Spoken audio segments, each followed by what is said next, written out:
I'm here with Tom Greco, author of several books on money, and he's coming to us live from Tucson, Arizona. How are you doing, Tom? Doing pretty well, Aaron. Can you tell us just a little bit about why do you do the things you do as far as money is concerned? I mean, what's your motivation? I discovered many years ago that the dysfunctional money and banking system that predominates in the world today is really leading us to destruction, and I set out to try to find ways of transcending that system with basically alternative ways to exchange value in the marketplace. And so that's been the substance of my work, the primary substance of my work for the past 40 years. Finding alternative ways of exchanging value is really the foundation of a new economic paradigm. And if we don't do that, we're not going to do anything else that's going to be able to make an impact as far as saving civilization is concerned.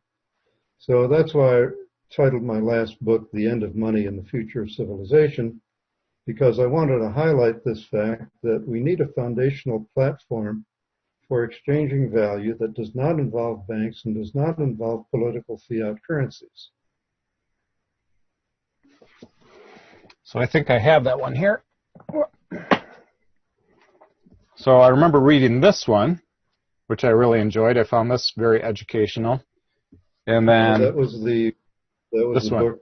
That was the prior book in which I described various approaches in detail to creating alternative currencies and exchange media. The End of Money book is more comprehensive in its historical scope and philosophical presentation. And then the second part of the book is prescriptive, describing why we haven't had more traction with alternatives up to now, and prescribing what needs to be done in order to achieve that. So for people who haven't familiarized themselves with money, economics, finance, what is money? Well, that's an interesting question, and it's a fundamental question that I pose in all of my books. When I tell people what money is, they sort of, their eyes glaze over, and they sort of have this blank stare because it's not that they can't understand it, it's just that they don't believe it. But John Kenneth Galbraith said the way in which money is created is so simple that the mind is repelled. And I've used that quote numerous times, and it just seems to fit the circumstance. The way money is created is when banks make loans. Pure and simple. They make two entries on the books. One is a credit to your account, which they call a deposit, and the other is an asset, which is the loan that goes on their books, either as a mortgage loan or as a business loan or some other kind of loan, which is an asset to the bank. It's their claim against the borrower to pay up at some later time. But of course, they charge interest on these loans, so you end up with a situation where there's always a deficiency of money in circulation, which requires the banks to make additional loans to make up for that deficiency. So we're always chasing too little money to pay an ever-increasing amount of debt. And this is what I call the usury conjecture. And it's been a hot topic of debate, but nobody's really come up with a definitive proof either way.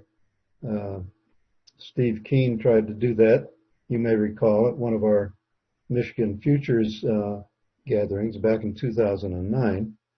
But, I made a critique of his presentation, which he never responded to.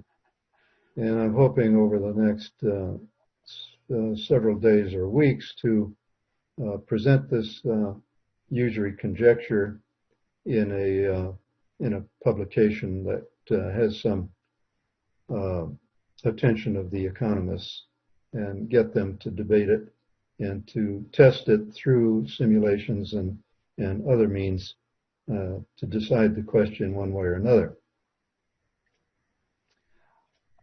I'm wondering, this sounds like maybe it's complicated. Yourself, who studied money, Steve Keen, who has studied money as well. Is this something that regular people can understand? Yeah, everything I write is written for the layperson. I write in everyday terms. That's not terribly technical at all. It's, I think, work that anybody with any intelligence can follow. The thing is, it's so unfamiliar compared to what people have generally heard in the media, what they've been taught in school, that they have a hard time accepting it, even though the facts speak for themselves. You know, if you look at the growth of debt over time, over a long period of years, you can see it's an exponential hockey stick kind of curve. And as far as I'm concerned, you know, anybody who disputes the usury conjecture has to explain why that happens. If it isn't, in fact, caused by what I'm saying, the fact that money is created by banks making loans at interest, and those debts at interest increase simply with the passage of time. If you borrow $1 today at 10% interest, a year from now you're going to owe $1.10. Well, where does the extra 10 cents come from? Because it wasn't created initially when the banks made the loan. So simply the banks have to create additional loans. And we've seen that. You know, I've lived long enough to see many waves of increasing indebtedness. You know, when I was in college, there was no such thing as a student loan. This was fantasy as far as banks were concerned. It wasn't good banking practice to make loans on that basis of somebody's future earning potential based on their education. Right after World War II, we had the banks saying, well, buy now, pay later. Why should you wait to satisfy your desires? We can lend you the money and you can have what you want now and pay us later. And then the credit card industry began to take hold, and banks started to issue credit cards willy-nilly. And again, the interest rates on credit card loans were much higher than mortgage loans or any other indebtedness. So you had successive waves of indebtedness of the private sector. Most recently, in the early 2000s, you had the mortgage bubble. Banks were willing to relax their standards to lend to anybody on the basis of buying real estate. So since money was easily acquired to buy real estate, this pumped up the market prices of houses and other real estate. And of course, since the banks were lax in their standards, they knew that some of these people were eventually going to default. So at some point that happened and the bubble burst and banks began to foreclose, properties were thrown back on the market, and real estate prices plummeted. So this was private sector lending, but the banks can always rely on the government to be the borrower of last resort. If the private sector gets all loaned up, so to speak, and they can no longer take on additional indebtedness, well, the government will step in to avoid deflationary spiral, and they will borrow money. And if there isn't enough savings in people's hands to satisfy the government borrowing, the Federal Reserve will borrow. That is, the Federal Reserve will lend. They will buy up the government bonds as they have been doing since 2008 to make up the difference. So we have this merry-go-round of debt. Either the private sector or the public sector has to continually go deeper into debt. And the central banks of the world, not only the Federal Reserve, but the ECB, the Bank of Japan, and all the others, will create enough money to absorb that government debt. And they will keep interest rates on that debt low in order to prevent inflation of commodity prices and consumer prices from going through the roof. So the reason we haven't seen massive inflation since 2008 in consumer goods is the fact that the inflation has been put into the securities markets. So that's why we've had this massive increase in share prices up until recently with coronavirus.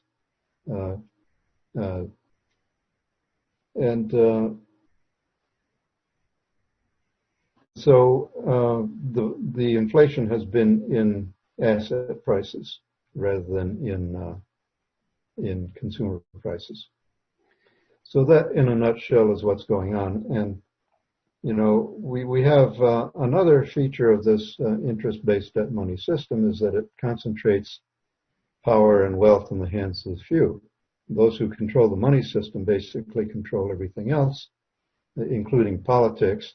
And all of our national politicians are beholden to the same interests that control money and banking and finance. I'm wondering, you said that money is simply for a bank, that the bank can create the money by simply writing down on the two sides of the books the same amount, so a credit and a debit, I guess you could say, on both sides of the book. And that is the money creation process. I'm wondering, that would be in the private sector. What about for governments? What is money as far as governments are concerned?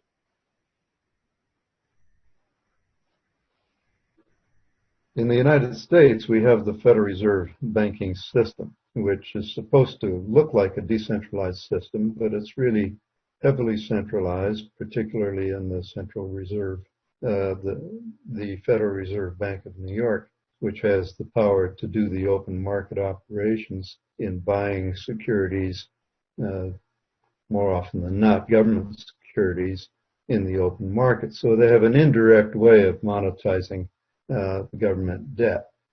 There's this collusive arrangement between politics and finance. This goes back to the Bank of England in 1694, where the king needed to finance his war with France.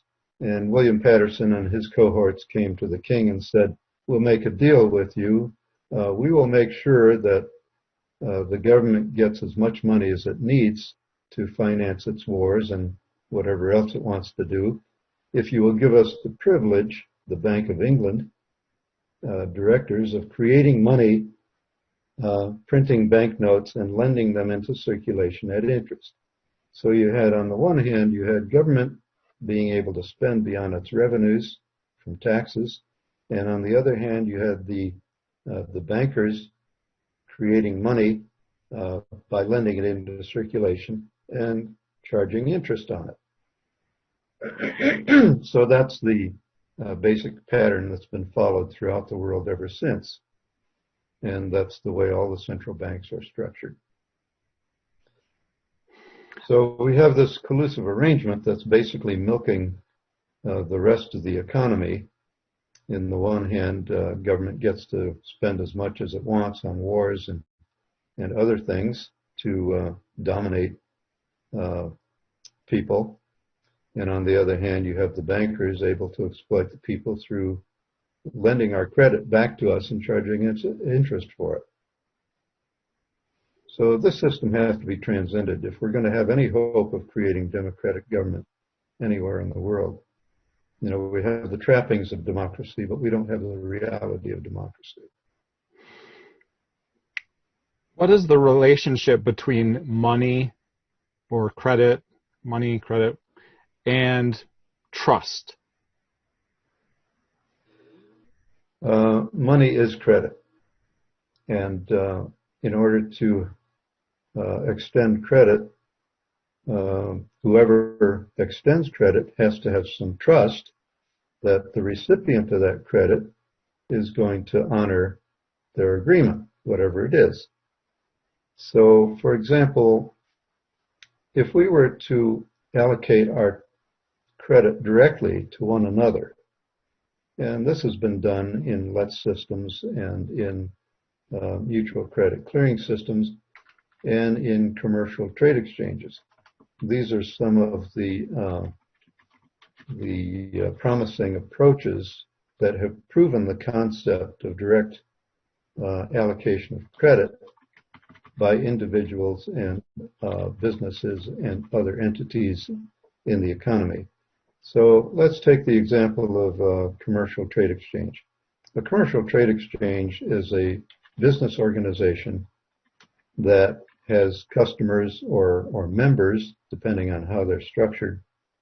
And these members are comprised of businesses. And the businesses are able to conduct trades with one another without using conventional money, without accessing bank credit. They basically give credit to one another. So let's suppose we have a circle of,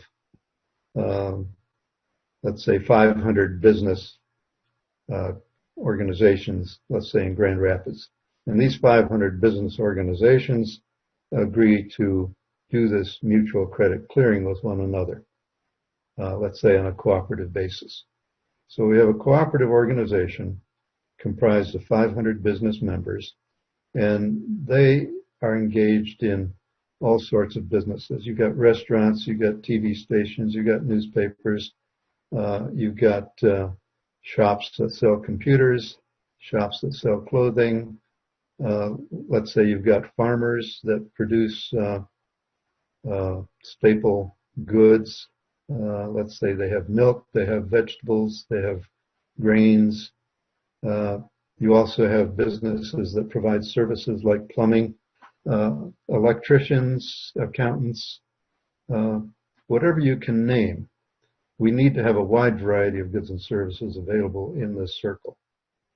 So these businesses, they simply agree to extend each other credit to the extent of each business's capacity to provide value to the rest of the community.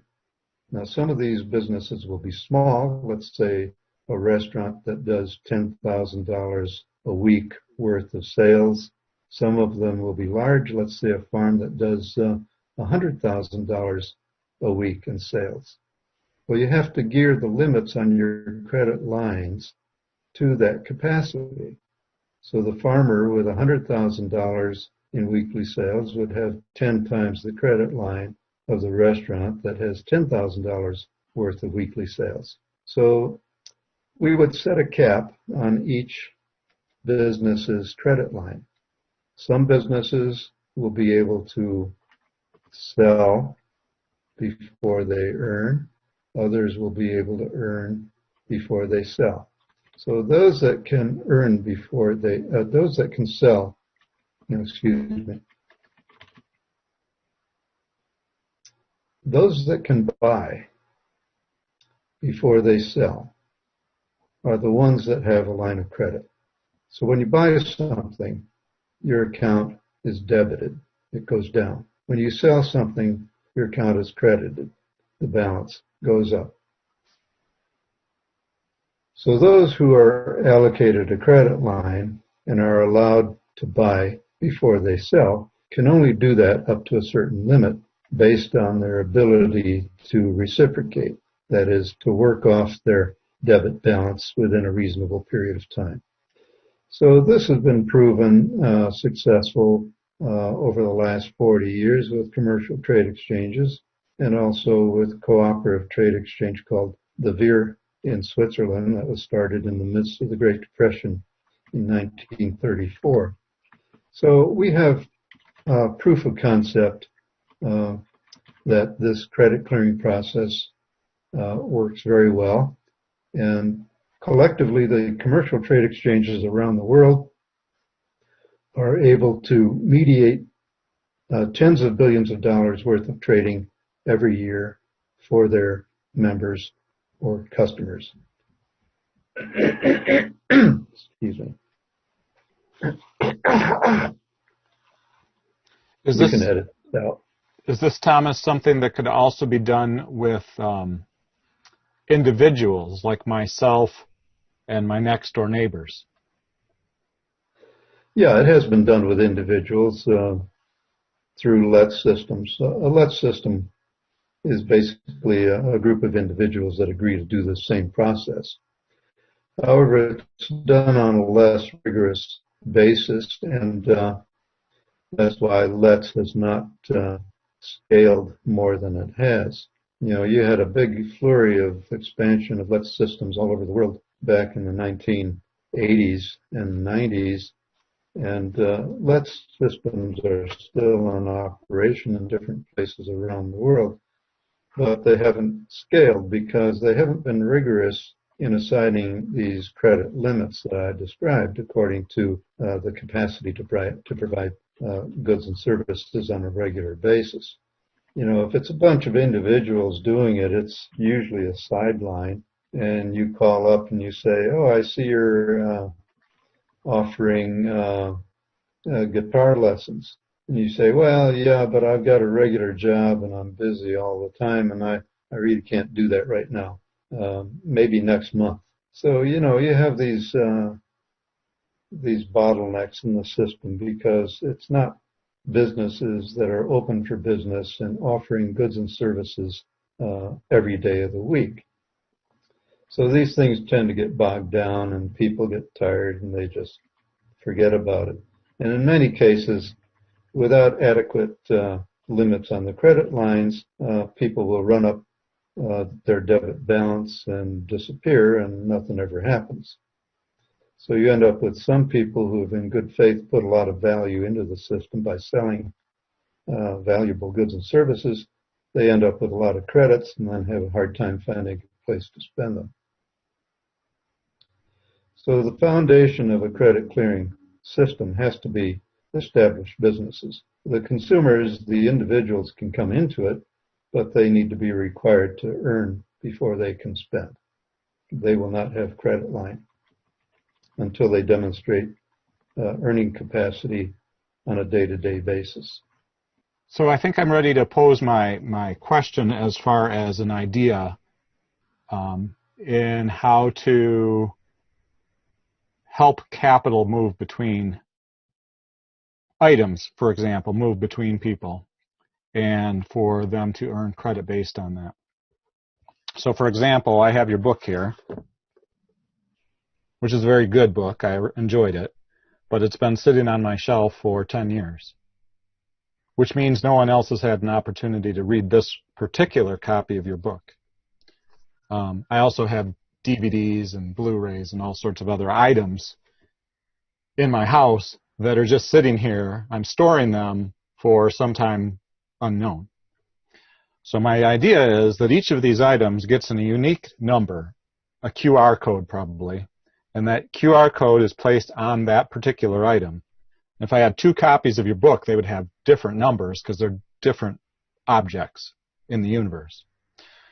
So then, with the app, which would be on a phone, I would take a picture of the book, including the QR code, which would put it into the database of the app. Now, as soon as that's done, anyone who's within my circle of trust, which would definitely include my family and my neighbors, would be able to see that that book is in there. And I would be able to set the rules for where this book could go. I like the idea of it being a pass me on item, meaning that it's not owned by anyone. It's been emancipated. It's free to move about wherever it's wanted within the system. But the obligation is to, you know, take care of it the best you can, make sure it's not damaged or left outside in the rain or whatever. So then on the other end, the person who is my neighbor is searching through and sees all the various things that are available to borrow or bring into their household, and they see that book and they're like, "Oh boy, that's really interesting. I saw Aaron talking about that book. I saw his interview on YouTube with Tom Greco." And so they tap the item and they say, "Oh, they have a choice either to pick it up on my doorstep or I drop it off on their doorstep. I would have had to have said that that's a possibility. But let's just say they say, okay, I'm going to request it, and so I get the notification that says, could you please put the end of money on your doorstep? And so I just take your book and I put it on the doorstep. And then they can come and fetch it. And at that moment, they scan it in to identify that they are now the one who is holding the book. And they get a automatic time that it's not going to show up on the system. Let's say for a book, 1 week. So it's not going to show up on the system for 1 week because that's their exclusive time. They've just borrowed it, or they've just taken possession of it, I guess. What I gain is I gain credit because there's an actual exchange that took place, and the book does have value. I don't know if it's $10 or $20 or a certain amount of energy or whatever, but there's some sort of value, so I get credit. They receive the debit. In order for them to borrow, everybody within the system would have to kind of be extended a very small amount of credit to start with, a small credit line. So maybe that's a $10 credit line. So they could borrow this, but they couldn't borrow anything much more valuable than that. And then when they are done with it, well, after a week, the app comes up and says, am I free to go? And it shows the little picture of the book. Am I free to go? You say yes or no. If you say no, then maybe you get 3 more days. And if you say yes, then it goes back on the system and other people can see it. Another aspect would be once you've earned the credit isn't like static. This is not meant to be a store of value. This is meant to be a medium of exchange. So the credit would either be of a limited duration. It might only last for a month or a year, or it might decline or depreciate or whatever, just like machinery depreciates in a factory, and there's a depreciation rate. And so the credit that's associated with this object depreciates, just like the memory of lending something to a next door neighbor is going to fade away. You know, did I lend them a cup of flour 10 years ago? Do they owe me for that? Not really. I mean, that was a long time ago. So the credit would have to decline. It couldn't be static, or it would become a store of value. So that would be for objects, or capital, I guess you could say. It could also be for products, of course, that's new objects. And I think it could be extended, but I'm not 100% sure that it could be extended to services. I think the trick with services is you have to, like you said, you'd have to be available a certain amount of time every day to provide these services. And just like a business, there'd have to be rules around, these are my open hours, this is what I have available, this is my capacity. Just like a chiropractor only has a certain number of hours per day. And so you might have to schedule ahead. As far as the rates, I mean, I love to imagine that everybody's rate could be the same, but I simply don't see how the rate of a doctor who would be in very high demand or a chiropractor could possibly be the same of someone to come out and work on my garden, because a lot of people could work on my garden, especially if it was something like just pulling weeds rather than doing backbreaking work. But then the app would be the process through which people were able to give stuff to each other, more or less, help each other, or serve one another, I guess you could say. And if necessary, it would probably be totally a peer-to-peer system, like a BitTorrent system, or other peer-to-peer networks where there didn't have to really be a centralized server, although I guess the database of everybody's credit limit and their current credit or debit line, where they were positioned, would have to be stored centrally, I would guess. Although I don't imagine that would have to be a huge file. It wouldn't probably be more than 1 gigabyte for everybody on the entire planet. Let's see, what was the last component? Oh, well, in the event that, this is kind of just an extension. in the event that the centralized internet becomes unstable or unreliable, I think that since phones can actually transmit and receive for I don't know, 4 or 5 miles, there could be built a network where the phones could communicate directly with one another. So my phone can connect to my neighbor's directly, and this used to be used by a phone company. I don't remember the name, but they had like a direct to connect. But that's kind of a separate topic as far as peer-to-peer communication. So what sort of reflections do you have on that idea? What is it similar to? What is it dissimilar to? What do you see that the issues might be? What are your thoughts? Well, I'm wondering, what is the potential impact of such a system? And it doesn't seem to me that it's going to be terribly great.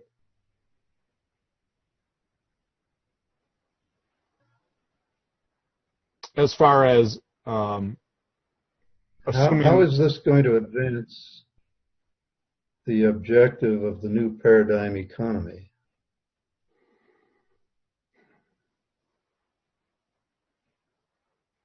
Well, where do you think it would have, where would it have the most potential, I guess?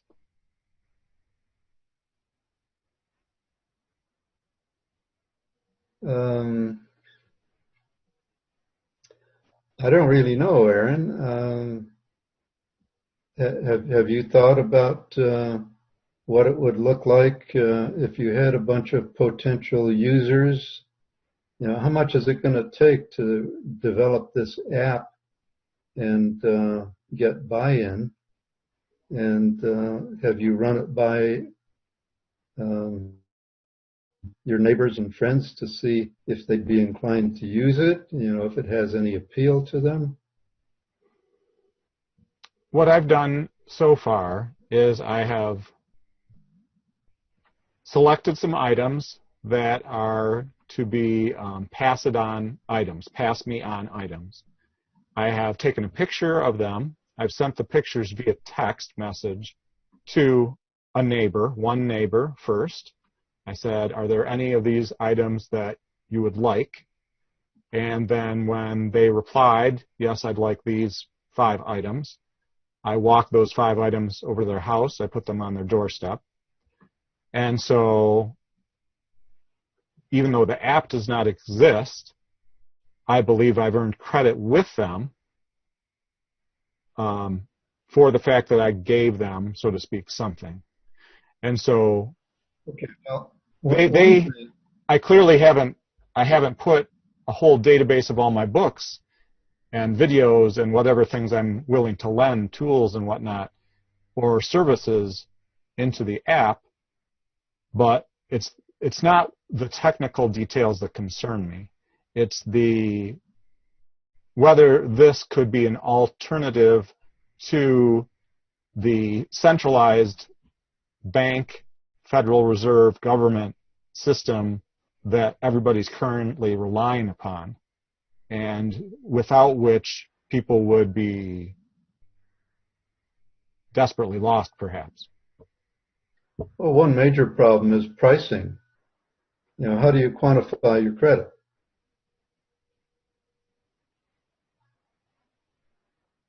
Well, how is that done in other systems? Is it always based on the government money system? It's done on the basis of the infinite calculus of the market, supply and demand. And the price in a market, if it's a totally free market, it's basically a consensus arrived at in the market according to the amount offered and the amount demanded. So if you got 10 farmers in the public market selling apples, they're going to settle on a price that's pretty much close to each other. Maybe that's $5 a basket or $6 a basket or whatever, based on the people coming through wanting to buy apples. So, they get a sense of what they can charge for their apples and be able to sell what they've produced. So, you put your book out there on the database, and well, you can take bids, like eBay does. But I'm wondering, how do you see this functioning with really large trades, even if it's not between big corporations, even if it's between small businesses? How do you see this functioning in a business environment? Well, as far as the value, I think the value is going to go back to, it could be time, hours of labor, so that could be a measure of the value. It could be, more likely, it would go back to how much food energy is required to do that time hour of labor. So suppose I'm asked to come help with someone's garden. And so I agree that, I can come help with someone's garden. So from the time I leave the house or start getting ready till the time I'm home and, I'm free, my time is free, it's mine again, I can do whatever I want. Here's an old saying that I want you to ponder. Okay. The value of labor is inherent in its product. Okay. That's why a labor time measurement of value is unworkable.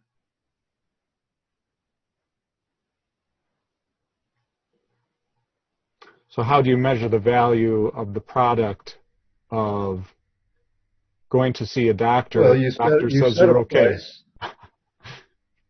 Yeah. You set a price, and you see if you are able to make sales at that price. If you don't, you typically lower the price. You have to test the market and see at what point the demand is. But you couldn't set the... So, when you're talking about a one-off kind of sale, you really don't have that information to go on. Basically, it looks to me like what you're talking about is a yard sale kind of environment. And in my mind, where's that going to take us? It's not worth the effort, to be honest. I've got to tell you that. Well, no, that's fine. I mean, I appreciate your perspective. What I'm always... We've got bigger fish to fry. What would you say the bigger fish to fry is? I'm curious. We need to have a network of relatively small local credit clearing exchanges that enabled us to buy and sell using our own credit worldwide. So the way I put it is we need a system where credit is locally allocated and controlled, but globally useful. Just like the credits in my credit union account here, called dollars, are globally useful when I go to Britain or Greece or wherever I go. There's an infrastructure that's already set up behind the scenes that allows me to exchange my dollar credits from my credit union for euros or British pounds or whatever the coin of the realm happens to be in the location where I'm at. So we need to replicate that system in a way that is decentralized and controlled by us and not some elite group of bankers and politicians. That's ultimately what has to happen. And it's not pie in the sky. It's quite possible and quite realistic expectation, because this system that we have is breaking down, and we're seeing how it's breaking down in spades now that we have this coronavirus pandemic. The government is they're going crazy with these measures to keep the system alive. To keep this economy going. It's an economy that's dominated by huge multinational corporations corporations, especially multinational banks, central governments, and central banks, and it's breaking down. It cannot withstand the pressures of this tiny virus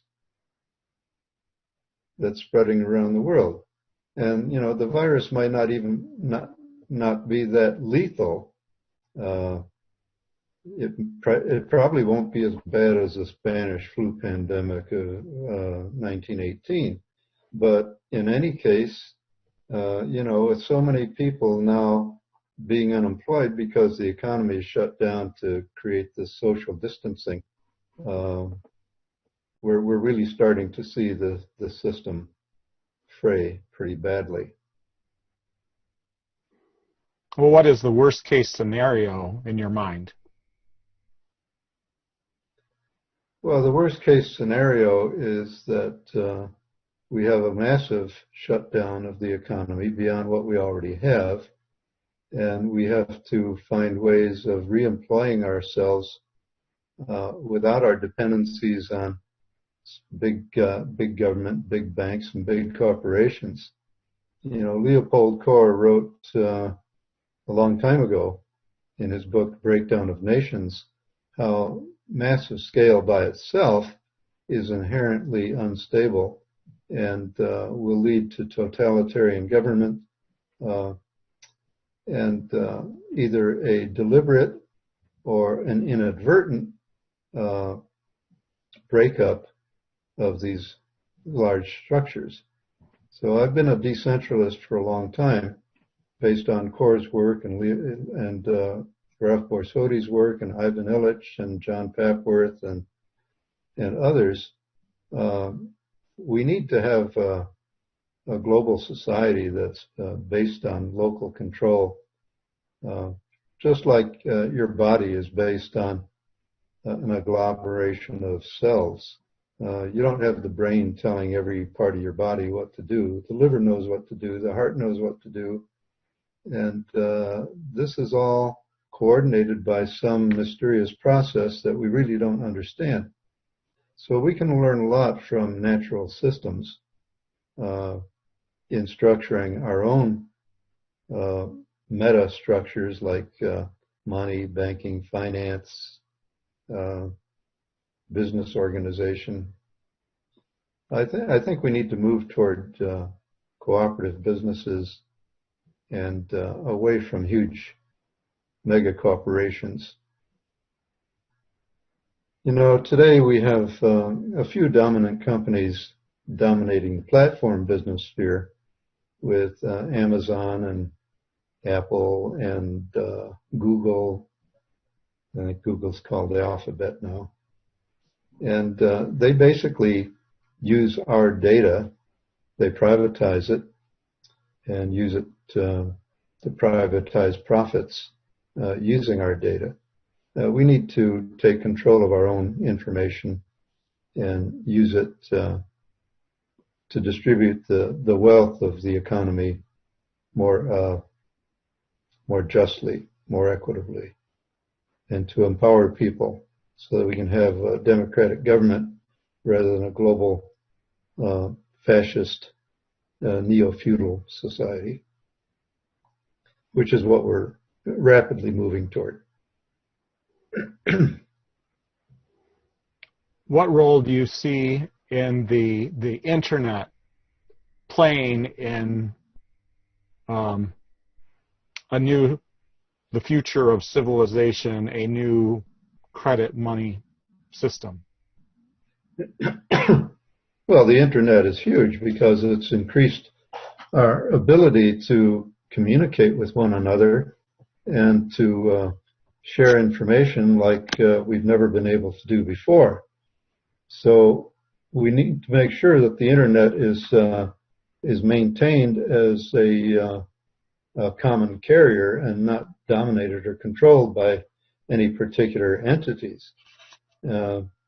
Already we have too much government censorship and too much censorship by the big players in the internet like Facebook and Twitter that can decide whether your information gets exposed or not.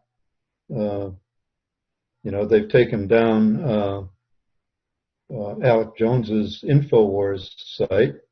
Regardless of what you think of Alec Jones and what he does, we have to protect free speech. If we don't protect free speech, then somebody else is deciding for us what reality is. I need to be able to make that decision for myself based on the free and open exchange of information. I don't want Facebook telling me what I can see, just like the TV networks decide what I'm going to see on the nightly news or not see on the nightly news. And we know that the mainstream media is a vast propaganda machine. They frame the debates. They show us what they want to show us and hide what they don't want us to see. And, so to a large extent, there is a lot of fake news, and a lot of it's in the mainstream media, not just in the fringe. We touched on what the worst case scenario might be. What are the experiments in credit clearing and alternative money systems that are most inspiring to you, that perhaps are starting already or already exist, or that you think might be scale upable? You've also mentioned credit unions. What role could they play in the long run? Where do you see the most hope given the possibly worst case scenario that we're facing?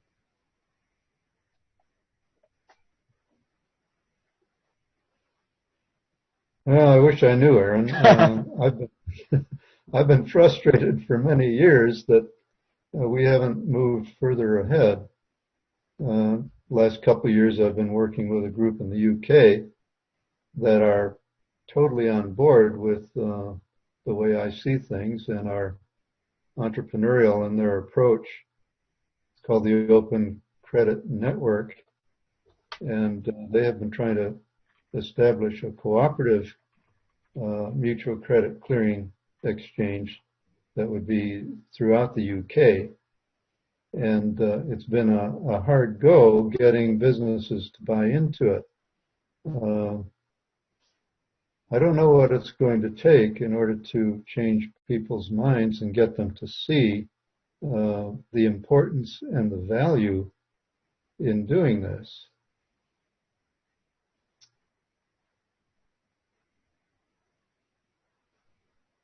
But there's still hope for people to try, Well, people sure, who are willing to hopeful. try different things, right? Yeah. I don't know if we just need to find the special sauce or if we need to wait for the dominant system to totally break down before there's going to be sufficient motivation to try something different.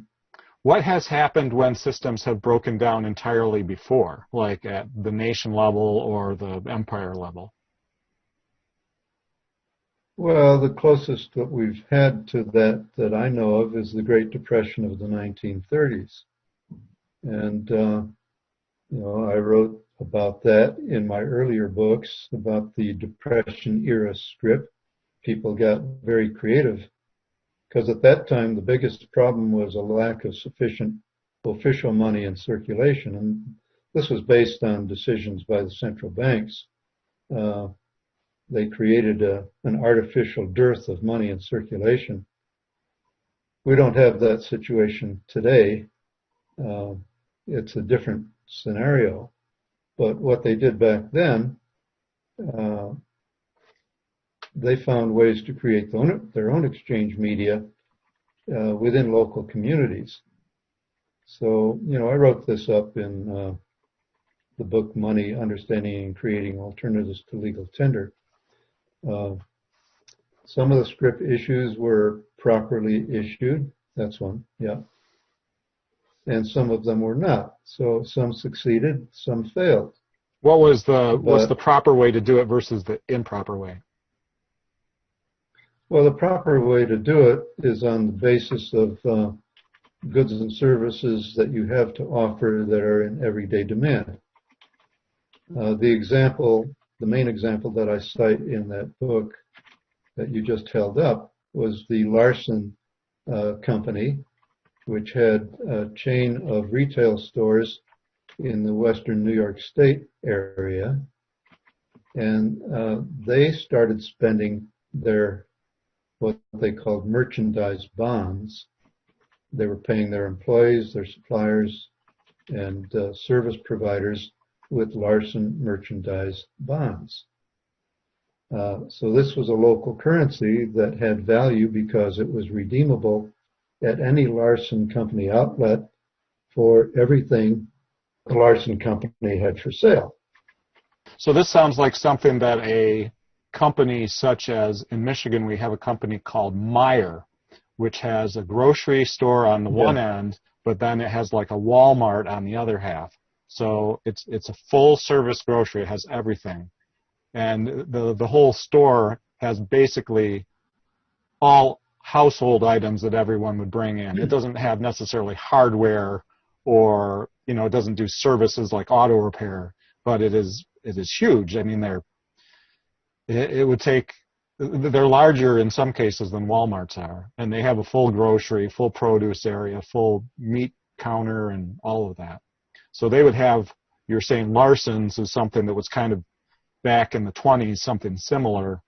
So a Meijer would have the ability to issue some sort of a scrip Meijer merchandise bonds, and that would allow people who work there to earn those and then spend them there. Yeah, absolutely. Yeah, I'm familiar with the Meijer chain. I've spent a lot of time in Michigan, as you know. And yeah, it could be them or it could be anyone. It could be Walmart if you want to go big. But, you know, it could even be a much smaller operation. So you could have any producer, any seller of real value of things that are in demand, issuing their own currency.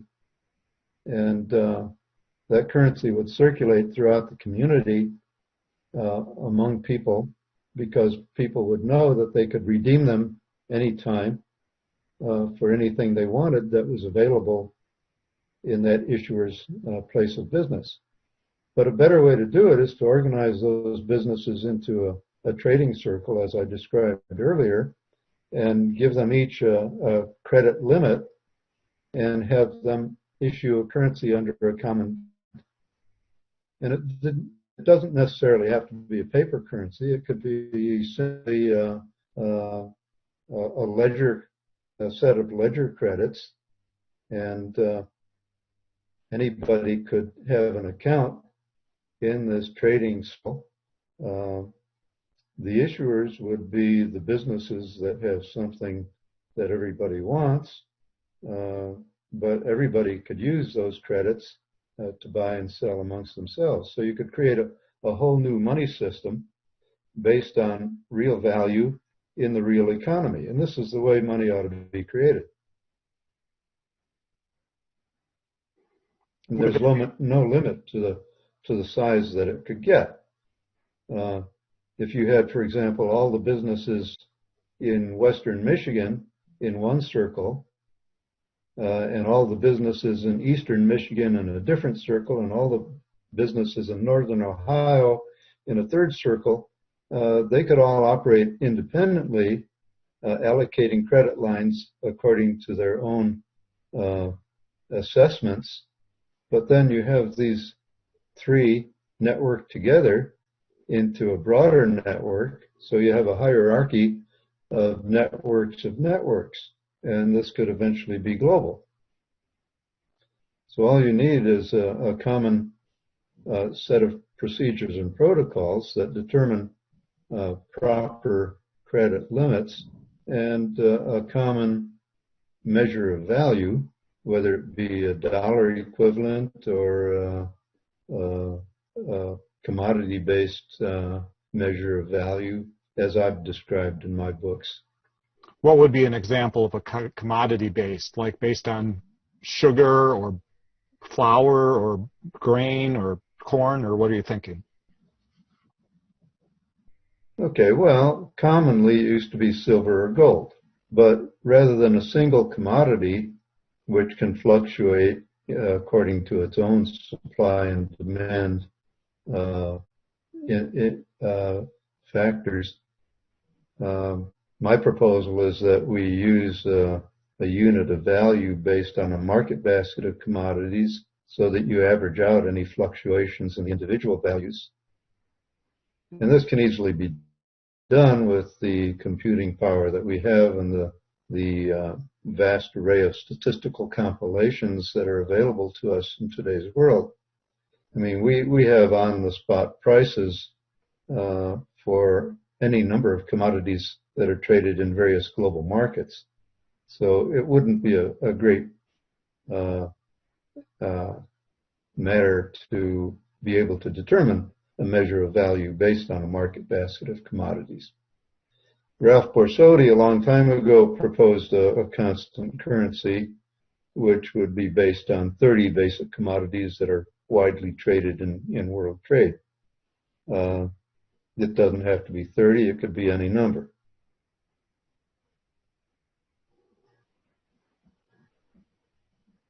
So this would be an objective measure of value. Right now, we don't have an objective measure of value. The dollar, for example, has two meanings. First of all, it's the currency itself that's put into circulation by the Federal Reserve with government support. And on the other hand, it's the measure of value that we use to price everything in our markets here. But it shouldn't be both. You know, a currency, we should be able to evaluate the value of a currency based on something objective. Well, right now we have price indexes that, if you take, for example, the consumer price index, and you look at that as a reciprocal, you can say that today's dollar is worth maybe 3 or 4 cents in terms of the dollar of 1920. Because the currency has been inflated continuously over that period of time. So the purchasing power of the dollar has declined. But if we were able to evaluate a currency in terms of an objective measure of value, then we could price everything in terms of that objective measure. I mean, just looking at gold, for example, looking at gold price. The dollar used to be defined in terms of gold. I think in 1934, under the Roosevelt administration, the dollar was revalued from, I think it was $22 to the ounce to $35 to the ounce. So what's an ounce of what's an ounce of gold worth today? That'll give you some indication of how the purchasing power of the dollar has declined. I think the gold price right now is something in the $1,300, $1,400 range. Yes, but I certainly don't. So that tells you how the purchasing power of the dollar has declined. I think rather than going to metals, though, I mean, especially precious metals, I think that's ethically the wrong direction to go, because the only people that have precious metals... Well, I do too. I'm not suggesting that we go back to gold as the measure of value, because the gold market itself is manipulated, as is the silver market and others. But it's harder to manipulate all the main commodity markets of the basic commodities simultaneously. It seems like having a basket of food makes the most sense to me, as far as the food all represents the labor that it took to get that food to market. It's not only food, it's all the commodities. You know, if you look at Borsodi's list, which is in the back of the book that you have, I forget whether I think it's the money book that shows Borsodi's commodities. His 30 commodities included grains, metals, petroleum, um, fibers, lots of other categories as well. You know, there's labor inherent in all of those things. Everything that's produced has a labor content to it. I guess I can see the value in certain fibers, but at this moment in history, I think people are less concerned about fibers than they are in food. I mean, people just want to make sure that their children are fed. And so from the perspective of what has value right now, it's the food that has value, and that the energy and labor that went into getting that food into their hands. Aaron. Yeah. Aaron. Yeah. Just look at the markets. Let's look at the prices of all of those other commodities. It's not just food that has value. You know, most of the fibers today are synthetic fibers made from petroleum. So you're telling me petroleum has no value? Oh no, petroleum definitely has value. Every day in your car. Are you telling me iron has no value? So it should be raw materials that are actually used for something. Well, used for something or consumed. Yeah. Well, and that's why there's a market for it. The market for it is reflected in the price. Why limit it to food? Well, food and energy. I think energy, I mean, I agree that to the extent that iron is actually... Okay, how about shelter? What's your house made of? How about we have wood? plenty of houses in the U.S. though. We have don't we have 1.5 houses per family in the U.S.? So we have an overabundance of that. Well, that's irrelevant. How can it be irrelevant? We have no more supply. There's still a demand for lumber. We're off the track. Well, thanks for going off the track anyway, because I think in order for people to learn things, they have to venture off the track, just like you've ventured off the track into alternative currencies. But you can't learn things unless no one can learn things if they're not willing to go off the track. You're off the track of our conversational topic. All right. Well, why don't we, for the viewer's sake especially, sort of wrap this up? And what do you think is the most important thing that viewers know or be doing right now, or anything else that you think is important to be in this video?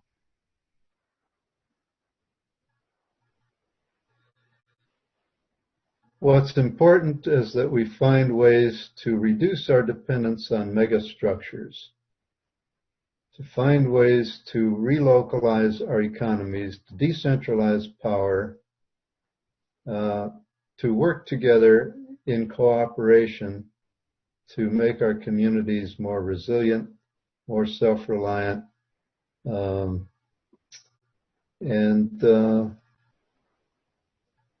more able to withstand the predations of large government, large corporations, and large organizations. So I guess that pretty much sums it up. And that's why I've spent so much time working on alternative exchange media, because that's the foundation of our power. All right. Our power to give each other credit. Thank you very much, Tom. Again, this was Tom Greco coming to you live from Arizona. And two of his books are Understanding and Creating Alternatives to Legal Tender, Money, and his more recent work, The End of Money and the Future of Civilization by Thomas H. Greco. Thank you so much for being on the line with us today, Tom. You're welcome, Aaron. Bye-bye. Bye-bye.